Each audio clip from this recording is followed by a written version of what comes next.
के स्वभाव के कारण इधर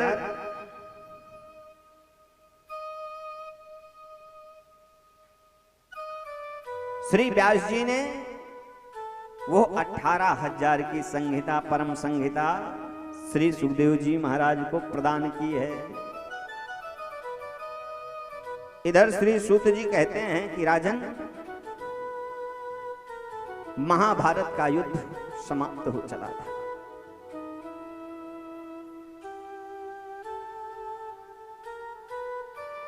सौ के 100 भाई कौरवों के सब मारे जा चुके थे, केवल एक बचा था, दुर्योधन। वो भी मरणासन की स्थिति में था। और जानती हो भैया, भीम ने उनके जंघे पर गदा का प्रहार किया था और जंघा दुर्योधन का टूट गया था। कि यदा मृधे कौरव सिंजयानाम वीरेस्वथो वीर गतिम गतेषु वृकोदराभिरुद्ध गदाभिमर्श भंगनोरुदंडे धृतराष्ट्रपुत्र।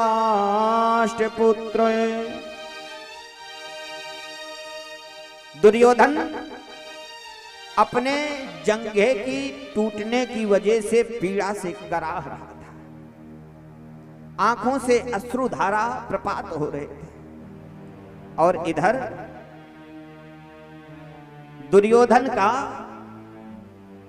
जो परम मित्र है, द्रोणाचार्य का पुत्र अश्वत्थामा, घूमते घूमते रणभूमि में पहुंच गया। और जानते हो, जाकर के दुर्योधन की स्थिति को देखा ना, तो अश्वत्थामा के मन में आया कि काश दुर्योधन हमको सेनापति बनाए होते। तब तक दुर्योधन की नजर अश्वत्थामा की नजर एक हो गई। जरा आपकी दृष्टि हमारी ओर हो। अश्वत्थामा ने कहा कि दुर्योधन मित्र, अगर तू इस महाभारत की लड़ाई में हमको सेनापति बनाया होता ना, तो आज यहां का नजारा दूसरा होता। लेकिन तूने तो सेनापति बनाया था बाबा भीष्म को।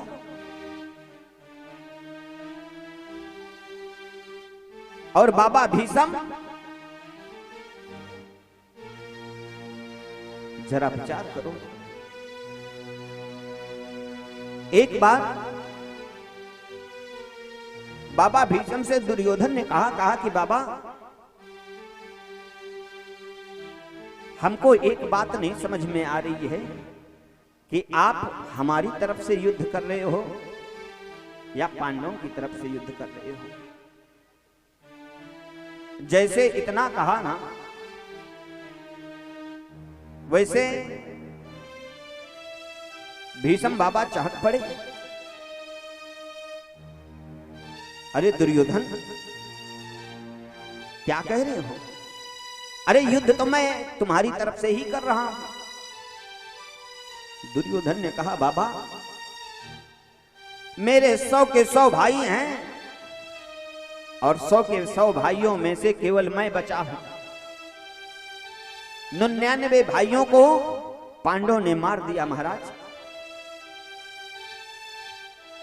मैं एक चीज नहीं समझ पा रहा हूं कि वो 5 पांडव हैं और 5 में से अभी तक किसी का बाल बांका नहीं हुआ।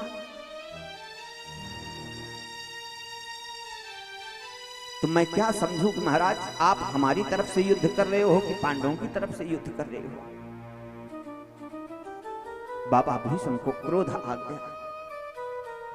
और जानते हो, क्रोध में बाबा भीष्म ने गजब का प्रण लिया। कहने लगे दुर्योधन ठीक है,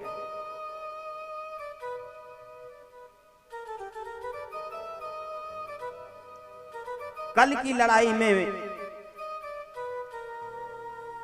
मैं प्रतिज्ञा लेता हूं कि 5 पांडवों में से एक को मार दूंगा। और जैसे दुर्योधन ने ये प्रण सुना ना, अपनी तरफ ढोल नगाड़े सब बजवाने लगा, क्योंकि जानता है कि एक बार सूरज पूरब से बजाय पश्चिम में निकल सकते हैं, पश्चिम से अस्त होने के बजाय पूरब में अस्त हो सकते हैं भगवान सूर्य नारायण। लेकिन जो बाबा भीष्म ने एक बार कह दिया ना, वो अडिग है। और ज्यों इधर सूचना पहुंची पांडवों की तरफ ना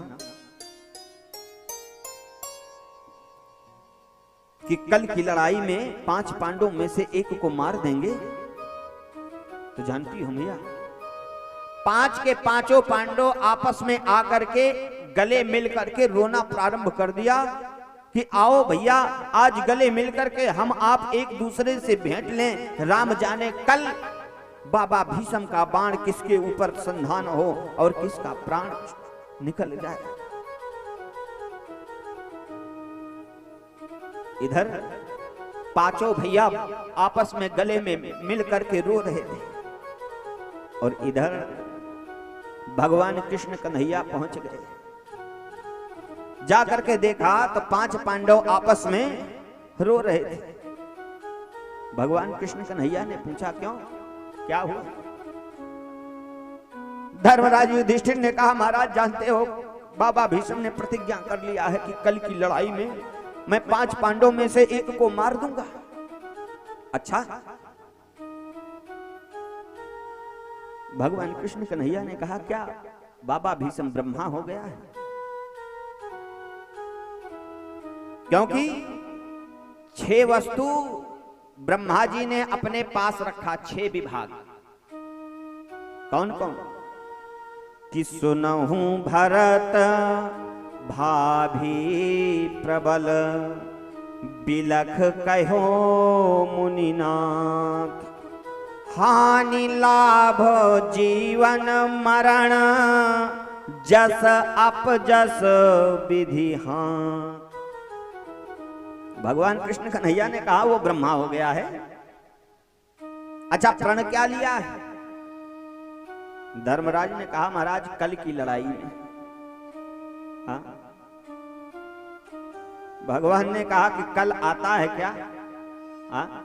टुमारो नेवर्स कम, कल कभी नहीं आता, जब भी आएगा आज ही आएगा। हाँ? जब इतना बात कहा भगवान ने ना, तो जो आपस में लिपट लिपट के रो रहे थे, ठहाके मार के हंसना शुरू कर दिया। अब बढ़िया गए, चकाचक भोजन किया, आराम से चद्दर तान के सो गए।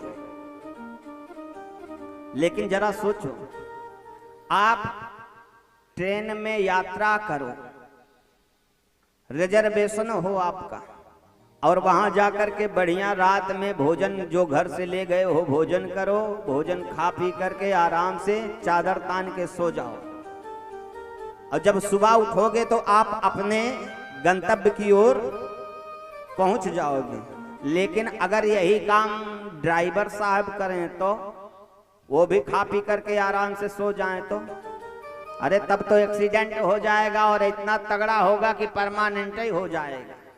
हाँ? इधर 5 पांडव तो सो गए, लेकिन जो पूरे देश का ड्राइवर है वो परमात्मा रात्रि के 12 बजे पहुंच गया द्रौपदी के कक्ष में। द्रौपदी चादर ओढ़ करके सो रही थी। धीरे से जाकर के द्रौपदी के चादर को खींचा, और जो चादर को खींचा ना, द्रौपदी की आंख खुली। रात्रि के 12 बजे भगवान कृष्ण कन्हैया उठ करके बैठ गए। अरे भैया आप? भगवान कृष्ण कन्हैया रोनी सी सूरत बना करके कहने लगे, अरे दीदी तू सो रही है? क्या तुझे पता है कि कल की लड़ाई में तुम्हारे मांग में दमकता सिंदूर ये मिटा दिया जाएगा, तुम्हारे शरीर पे जो चूनर लिपटी है वो उतार दी जाएगी। क्या तुम्हें पता है तुम्हारे हाथों में बजने वाली ये जो चूड़ियां हैं सारी तोड़ दी जाएंगी। द्रौपदी सुन करके अवाक रह गई और उठ करके खड़ी हो गई। भैया क्या कह रहे हो?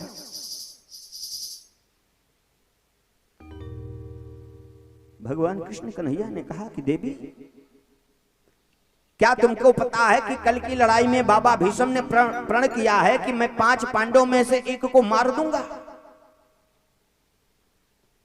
और जो इतना कहा ना, द्रौपदी एकदम रोने लगी और कहने लगी, भैया केवल आप ही सहारा हो और कोई हमारा सहारा नहीं है। तो याद कर लेना कि दशा मुझ दीन की भगवन संभालोगे तो क्या होगा। दशा मुझ दीन की भगवन संभालोगे तो क्या होगा। दशा मुझ दीन की भगवन संभालोगे तो क्या होगा। दशा मुझे दीन की भगवन संभालोगे तो क्या होगा। दशा मुझ दीन की भगवन संभालोगे तो क्या होगा। दशा मुझे दीन की भगवन संभालोगे तो क्या होगा। अगर चरणों की सेवा में लगा लोगे तो क्या होगा। अगर चरणों की सेवा में लगा लोगे तो क्या होगा।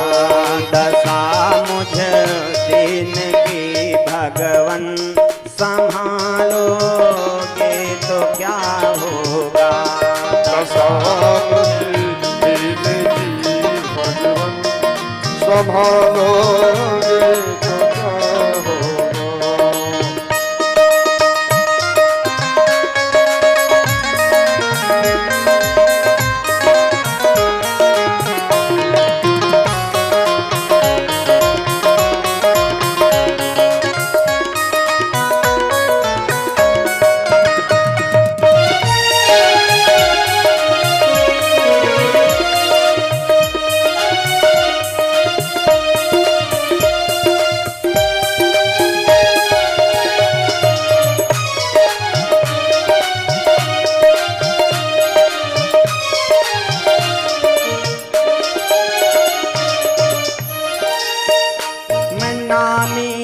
पाप की हूँ और नामी पाप हर तुम हो। मैं नामी पाप की हूँ और नामी पाप हर तुम हो। मैं नामी पाप की हूँ और नामी पाप हर तुम हो।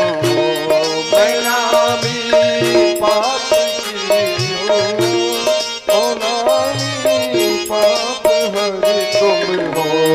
ये लाजा दोनों नामों की, ये लाजा दोनों नामों की बचा लोगे तो क्या होगा। ये लाजा दोनों नामों की बचा लोगे तो क्या होगा। दशा मुझ दीन की भगवन संभालोगे तो क्या होगा। दशा मुझे दीन की भगवन संभालोगे तो क्या होगा।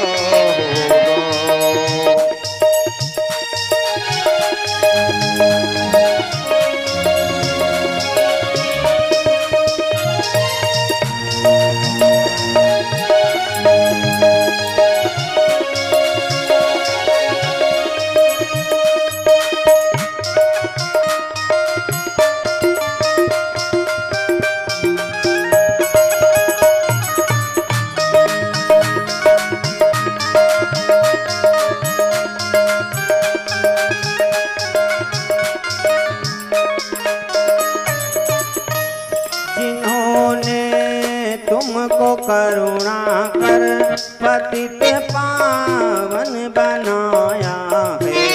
जिन्होंने तुमको करुणा कर पतित पावन बनाया है। जिन्होंने तुमको करुणा कर पतित पावन बनाया है।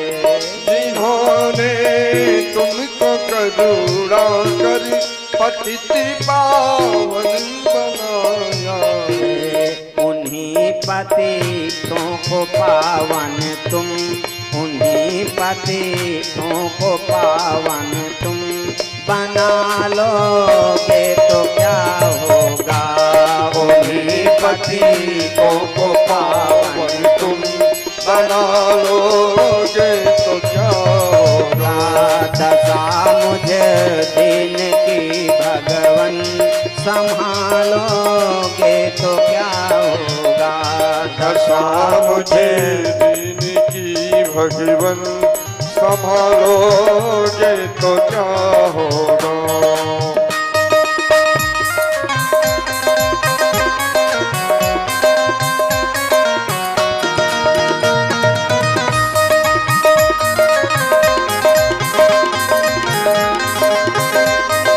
श्री राधे।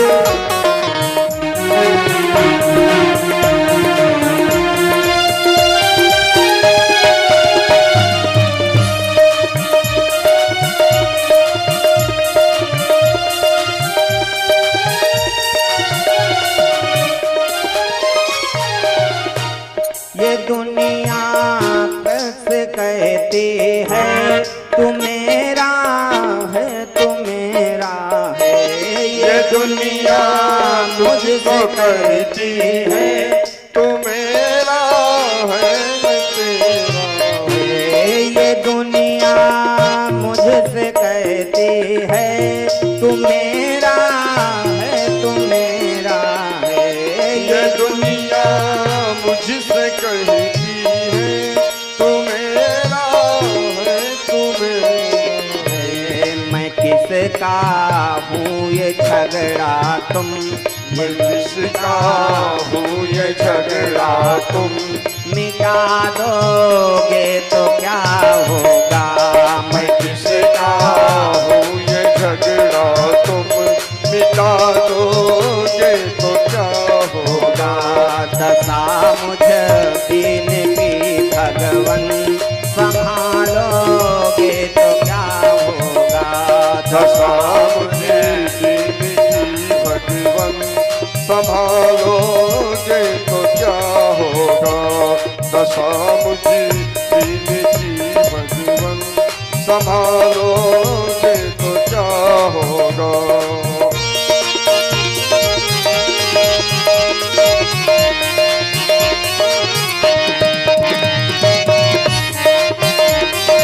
श्री राधे।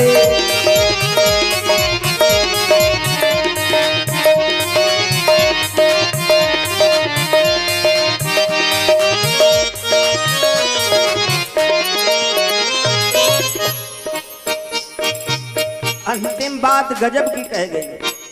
अजामिल गीध गणिका जिस दया गंगा में तरते हैं। अजामिल गणिका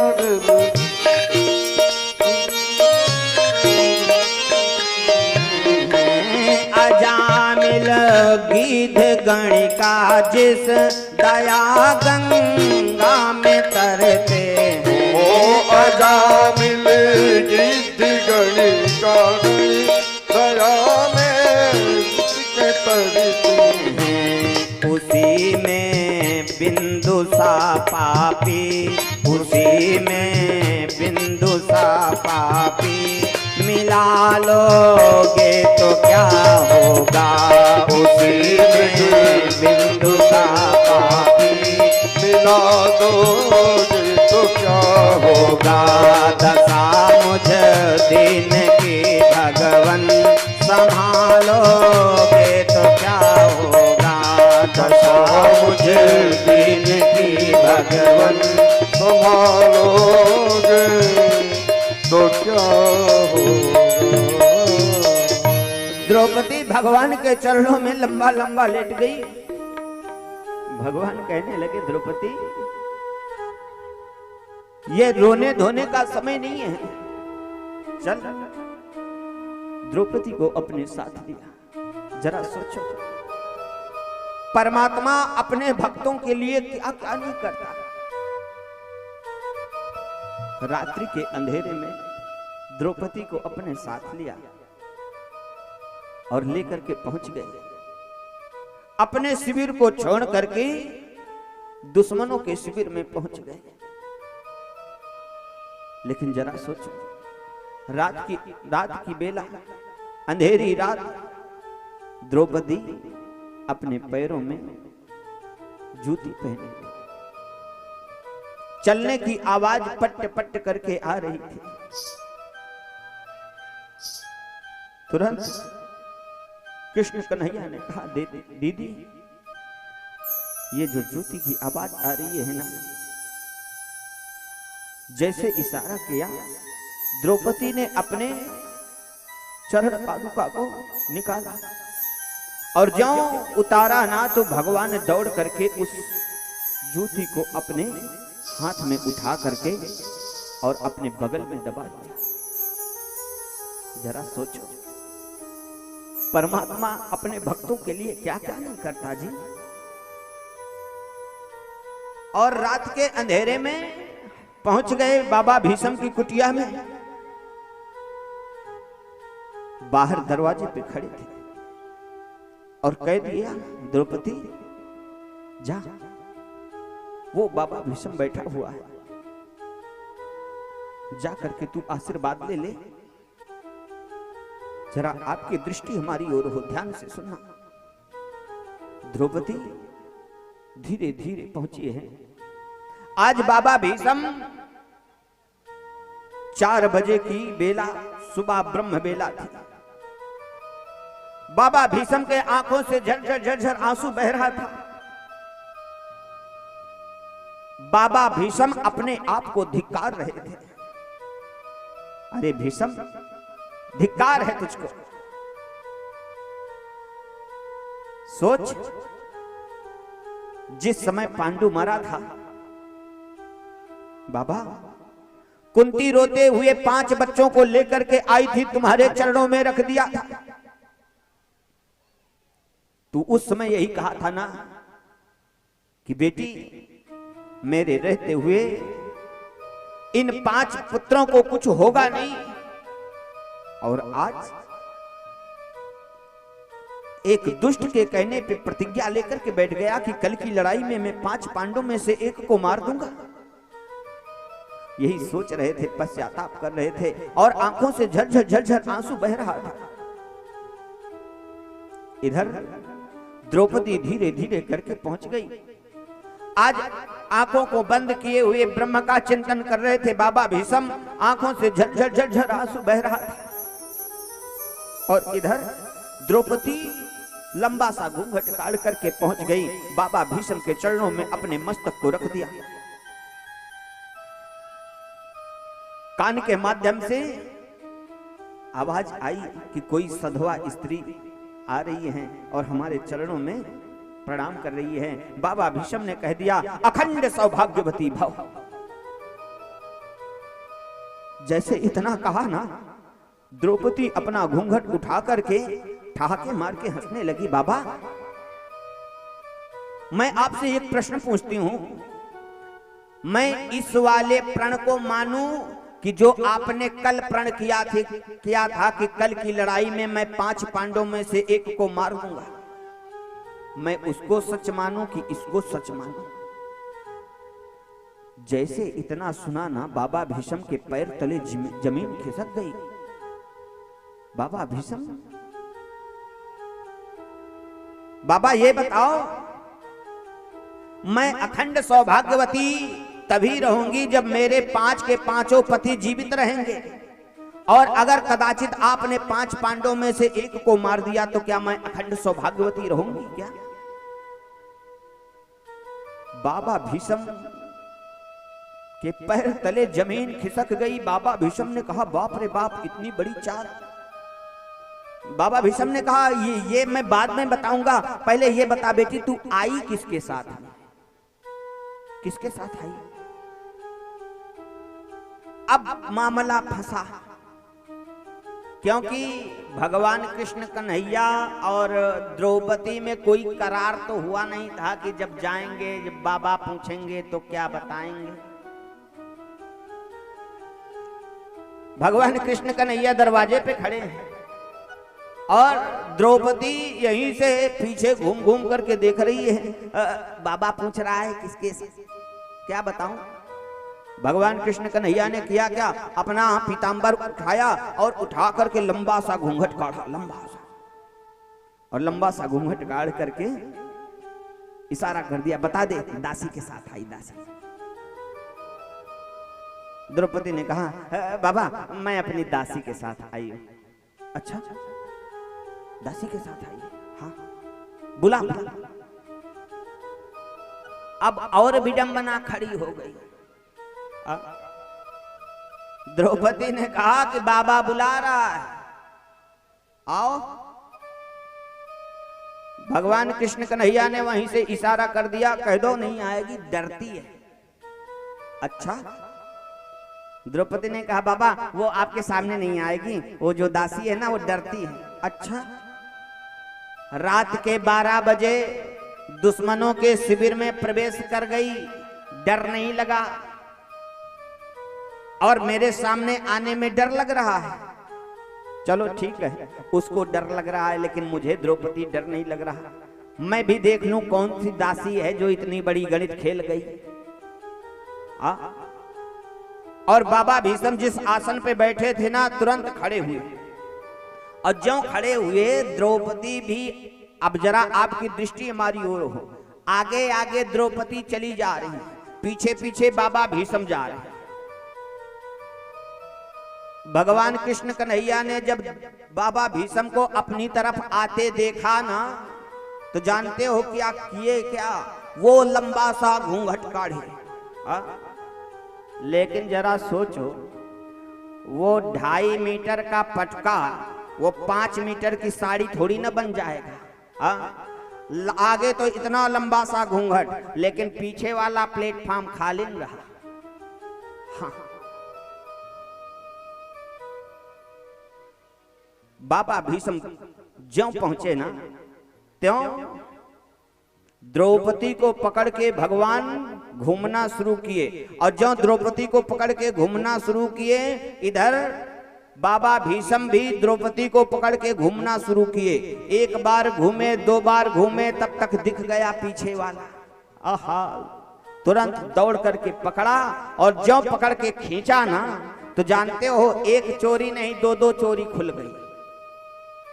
2 चोरी। कौन कौन? काकि ब्रजे बसंतम नवनीत चौरम, तो गोपांगनानाम यद कुल चौरम, तो अनेक जन्मार्जित पाप चौरम, तो चौराग्रगण्यम पुरुषम नमामि। बाबा भीष्म लगा करके गमछा हंसना शुरू कर दी। और जानते हो चोरी 2-2 कौन सी खुली? नंबर 1 तो जो दासी थे वो दासी नहीं, वो दासा थे। और दूसरी, जब पकड़ के खींचा ना, तो जो बगल में द्रौपदी की जूती दबाए थे ना, वो भी पट्ट से गिर गई। तो बाबा भीष्म ने कहा कि हे कन्हैया, ब्रजे बसंतम नवनीत चौरम, अभी तक तो मैं केवल इतना ही जानता था कि आप दही माखन चुराने वाले हो। बचपन में दही माखन चुराया, और जब बड़े हुए तो गोपांगना नाम यदकुल चौरम, जब और बड़े हुए तो गोपियों का चीर चुराना शुरू किए, जब और बड़े हुए तो अनेक जन्मार्जित पाप चौरम, भक्तों का पाप चुराना शुरू किए। महाराज, ये नयका धंधा कब से शुरू कर दिए, जो जूता चप्पल चुराने वाला। भगवान कृष्ण कन्हैया अपने सिर को नीचे कर लिया। लेकिन जानती हो मैया, बाबा भीष्म को क्रोध आ गया और कह दिया कि ठीक है कन्हैया, कल की लड़ाई में अब पांडव और हमारी नहीं, कल की लड़ाई में हमारी और तुम्हारी होगी। और कल अगर मैं तुमसे शस्त्र ना उठवा दिया तो मैं भी मां गंगा का बेटा हूं।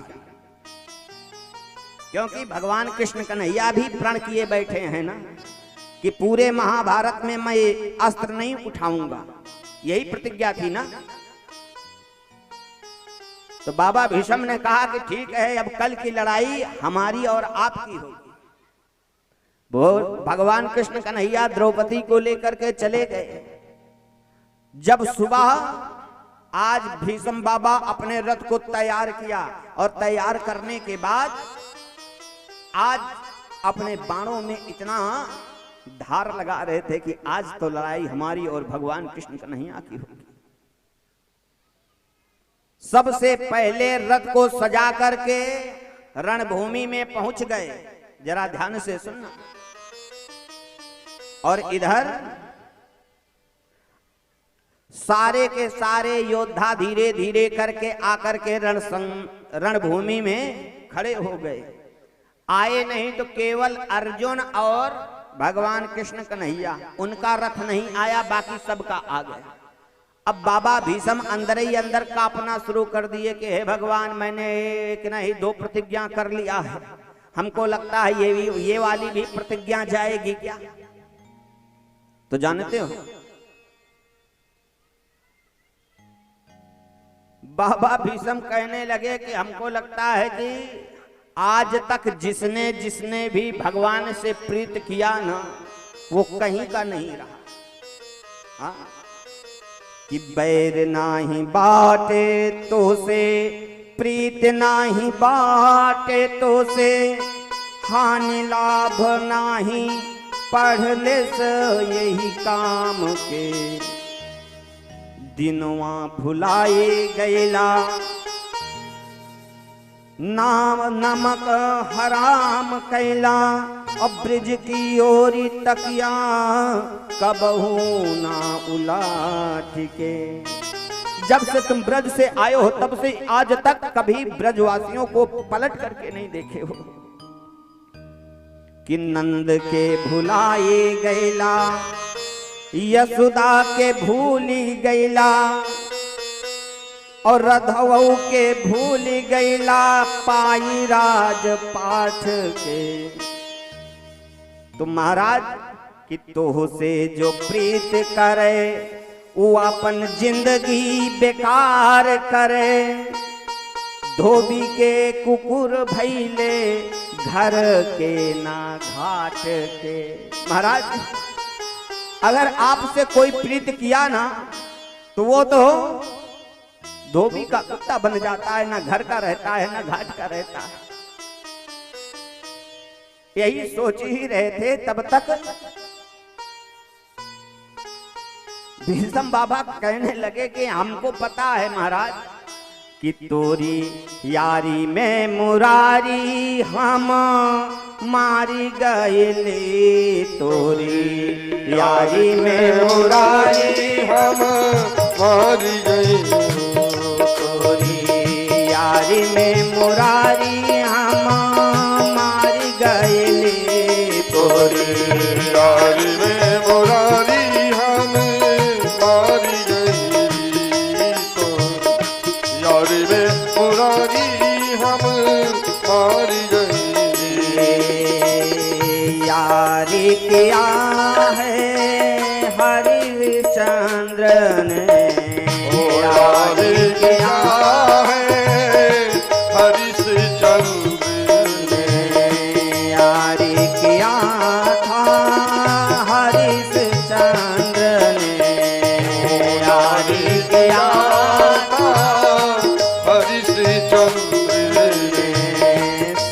बित नारी बिक गईली। सुत बित नारी बिक गईली। तोरी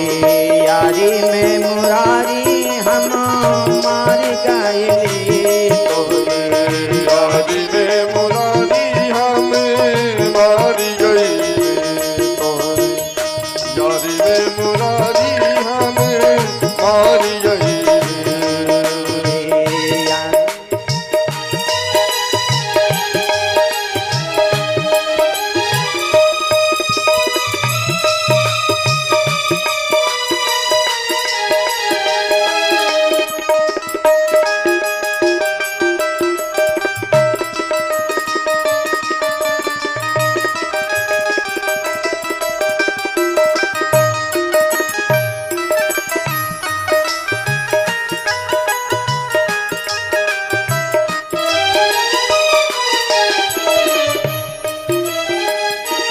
महाराज आपसे जिसने जिसने भी यारी किया सबको आपने बर्बाद कर दिया। यारी किया था मोरा ध्वज ने यारी किया था मोरा ध्वज ने यारी किया था मोरा ध्वज ने यारी किया था मोरा ध्वज ने दुख पे यारा चल गई हाँ दिया कर गई तोरी यारी में मुरारी हम मारी गई ओ तोरे यारी में मुरारी हम मार गई रे मार गई रे मार गई रे मार गई रे तोरे यारी में मुरारी हम मार गई रे तोरे यारी में मुरारी हम मार गई।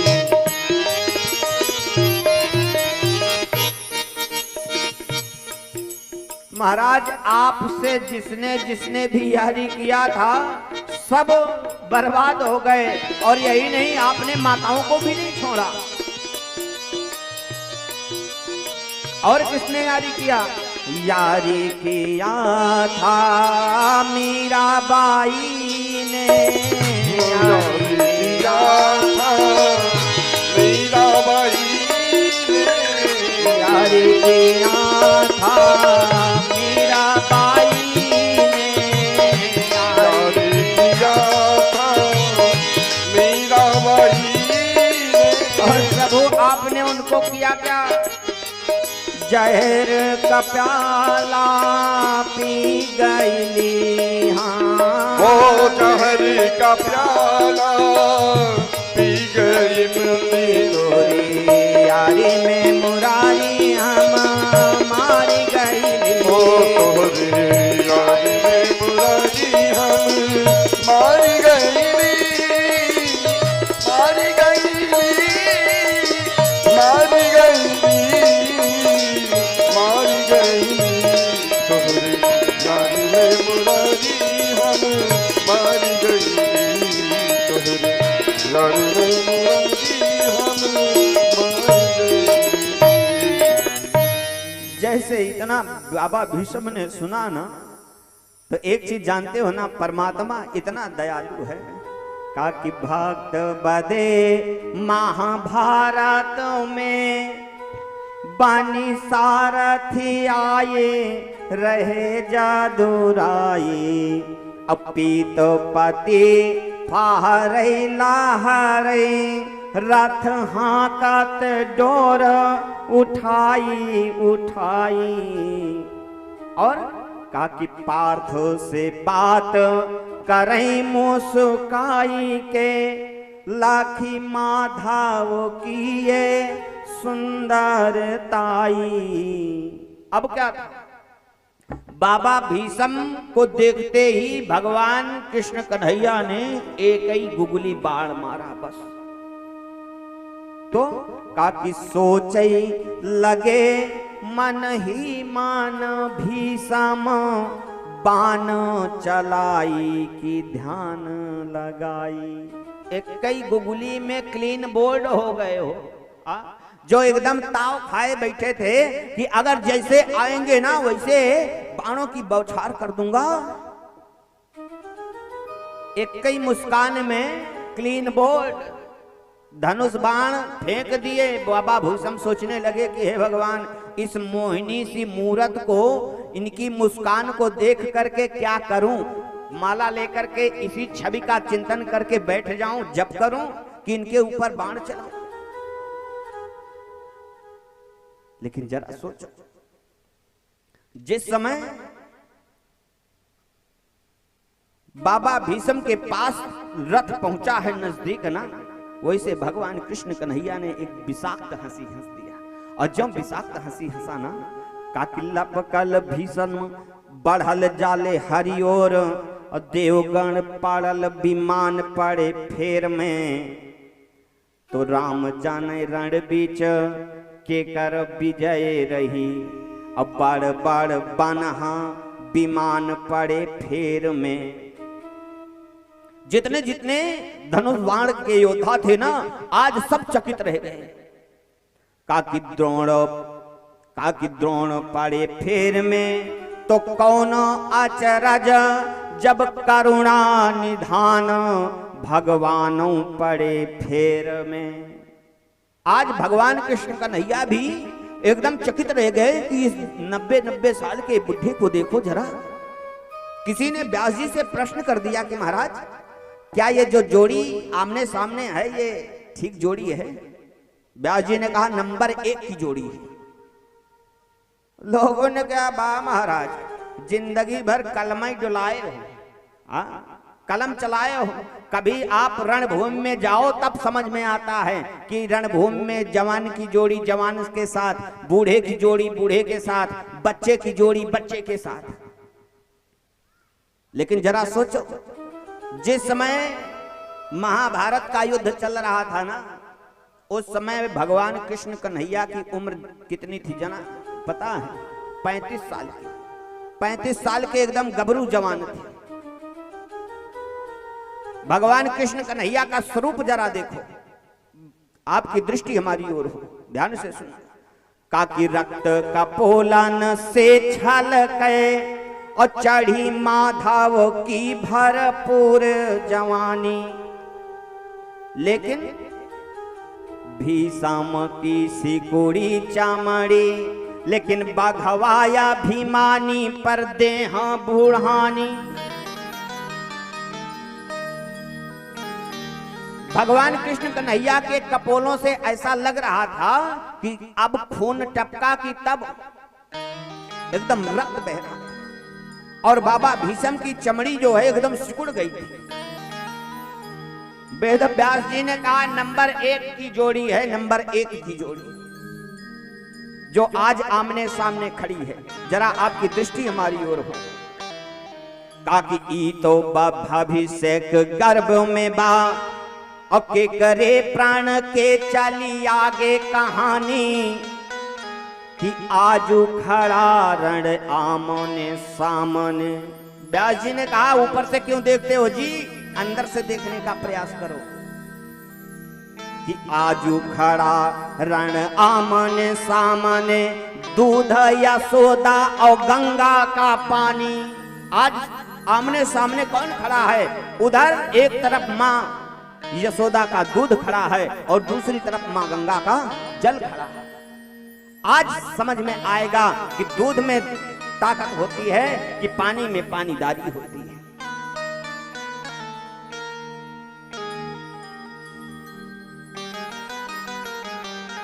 और जैसे भगवान कृष्ण कन्हैया सामने आकर के खड़े हुए ना, बाबा भीष्म को क्रोध आ गया, उठा लिया धनुष बाण अपना, आंख मूंद करके जानती हो मैया, काकी छतिया उतान कह के भीष्म तड़प बोले, रण बीच फैसला हमार बा तो हार बा। अब भाग्यमान जसुदा के कौन बाया भावनाथ, घीव दूध माखन के लागल पहाड़ बा। कि मोरी माई गंगा के पास खाली पानी बाटे। प्रभु आपकी मां यशोदा के पास जरा देख लो, उनके पास घी दूध माखन का पहाड़ लगता है, लेकिन हमारी स्थिति जरा देखो कि भाग्यमान जसुदा के कौन बा अभावनाथ, जीव दूध माखन के लागल पहाड़ बा, कि मोरी माई गंगा के पास खाली पानी बाटे, वो पनिया में काबा केवल मछरी सेवार बा। लेकिन प्रभु तब आज रण बीच फैसला जरूर होई, कि दूध धार दार बा की पानी पानी दार बा। प्रभु आज फैसला हो जाएगा कि दूध में ताकत होती है कि पानी में पानीदारी होती है। और जानती हो मैया, आंख बंद करके बाबा भीष्म ने एक साथ हजार बाण मारे हैं, और उधर वही बाण जाकर के भगवान के छाती में रोम रोम में जाकर के बिंध गए हैं। भगवान का जो पीतांबर था पूरा लालांबर हो गया, रक्तांबर हो गया। आंखों से झरझर आंसू बह रहे हैं बाबा भीष्म के। रो रहे हैं कि जिस परमात्मा का मैं चिंतन करता हूं, आज उसी परमात्मा को मैं अपनी बाणों से बिंध रहा हूं, लेकिन परमात्मा क्या करूं। अब तो बाबा भीष्म के अंदर इतनी सामर्थ्य नहीं रह गई कि अपनी तूरीण से बाण निकाले और निकाल करके धनुष पे संधान करके बाण भी चला पाए। आंख से आंसू गिरने लगे। प्रभु, मैंने तो सुना है कि आप भक्तों का लाज रखते हो, क्या आज मेरी लाज चली जाएगी। हमने तो सुना है कि प्रबल प्रेम के पाले पढ़ कर प्रभु को नाम, कि प्रभु को नियम बदलते देखा, अपना मान भले टल जाए, भक्त का मान न टलते देखा। प्रभु, आज तक हमने कभी किसी भक्त का मान टलते नहीं देखा।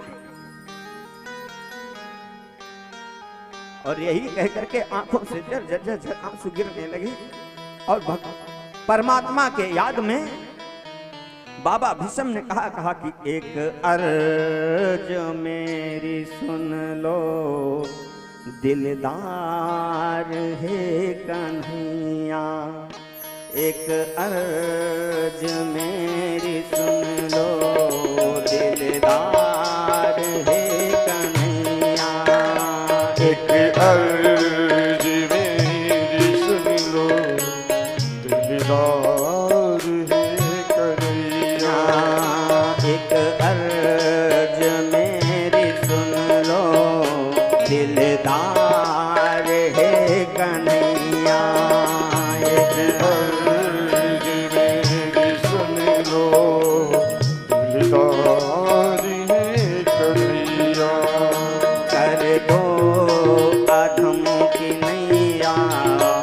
एक पार है कन्हैया, कर दो अधम की नैया, उस पार है कन्हैया, कर दो अधम की नैया, उस पार है कन्हैया।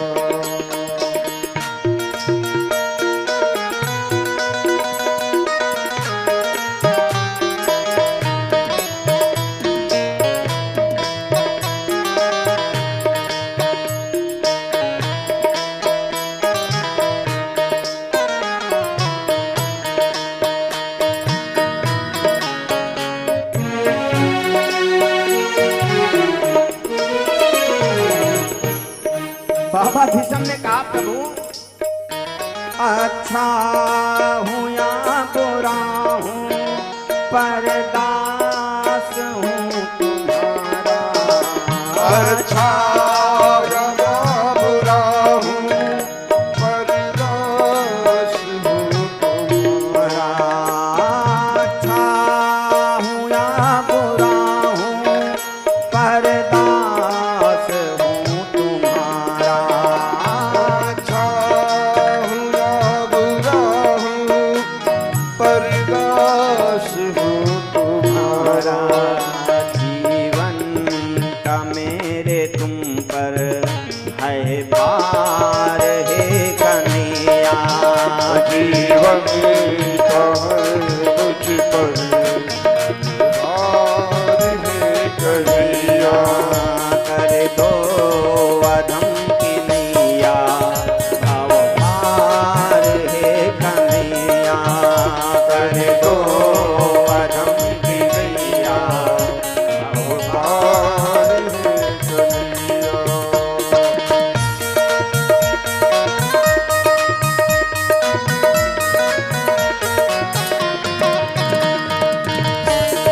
बाबा भीषम ने कहा प्रभु मैंने एक चीज सुना है, तुम हो अधम जनों के उद्धार करने वाले, तुम हो अधम जनों के उद्धार करने वाले। मैं हूँ अधम जनों का सरदार है कन्हैया, मैं हो अधम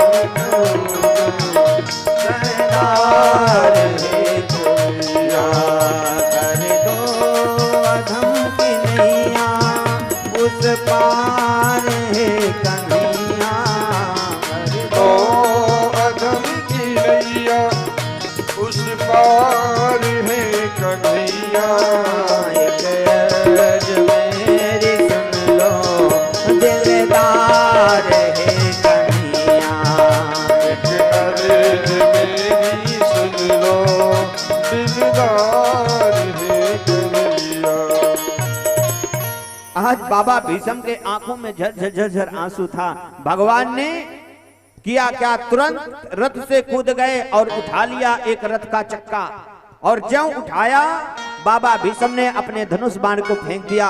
जय हो जय हो जय हो कहते हुए रथ से कूद गए, और इधर भगवान कृष्ण कन्हैया जय हो जय हो जय हो कह के आकर के दोनों आपस में गले मिल गए। जानती हो मैया, ज्यों बाबा भीषम का मुख भगवान कृष्ण कन्हैया के कान के पास पहुंचा, और कृष्ण कन्हैया का मुख बाबा भीषम के कान के पास, बाबा भीषम ने धीरे से पूछा, क्यों कन्हैया, कौन जीता कौन हारा? बाबा भीषम ने ज्यों इतना पूछा ना, तो कन्हैया ने कहा कि बाबा न तुम जीते न मैं हारा, अगर जीत हुई है तो तुम्हारी माँ गंगा की हुई है, अगर मैं आज हथियार ना उठाता तो आज माँ गंगा के आंचल में दाग लग जाता, क्योंकि कल तूने प्रतिज्ञा किया था कि अगर कल की लड़ाई में मैं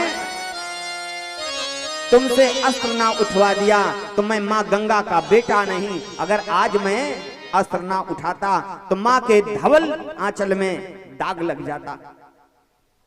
इस तरीके से दुर्योधन अश्वत्थामा ने कहा कि मित्र, अगर तूने मुझे सेना नायक बनाया होता तो यहाँ का जो दृश्य है ना वो बदला हुआ होता, लेकिन तूने हमें बनाया नहीं। दुर्योधन ने कहा मित्र अब तुम क्या कर सकते हो, जो गया तो गया। कहा तुम एक पांडवों की बात करते हो, मैं 5 के 5 पांडवों का सर काट करके तुम्हारे सामने उपस्थित कर सकता हूं। और प्रण कर लिया अपने मित्र के सामने और निकल पड़ा। लेकिन अश्वत्थामा जानता है कि पांडवों से मैं अकेले तो लड़ नहीं सकता, तो काक उलूक न्याय की विधि से लड़ने की योजना बनाई। जानती हो मैया ये काक उलूक न्याय क्या होता है? उल्लू को रात्रि में दिखाई देता है, कौवे को रात्रि में दिखाई नहीं पड़ता। आ रहा था तो देखा एक उल्लू कौवे के ऊपर बार बार आक्रमण कर रहा था। बात समझ में आ गई। रात्रि के अंधेरे में पांडवों के शिविर में पहुंच गए। जरा आपकी दृष्टि हमारी ओर हो, गजब की बात। और इधर भगवान कृष्ण कन्हैया महाभारत की लड़ाई में विजय प्राप्ति के खुशी को मनाने के लिए सबको पिकनिक में ले गए बाहर, पांडवों को। और आज मैया द्रौपदी के आदेश से 5 पांडवों के जो 5 पुत्र थे ना, वो भोजन आदि करके आज अपने ही पिता की सैया पे जाकर के लेटे थे। जरा सोचो, वो आतताई अश्वत्थामा रात्रि के अंधेरे में आया है और निकाला अपना तलवार, सोते हुए 5 बच्चों का सर धड़ से अलग कर दिया, एक बोरे में भरा और ले जाकर के दुर्योधन के सामने रख दिया।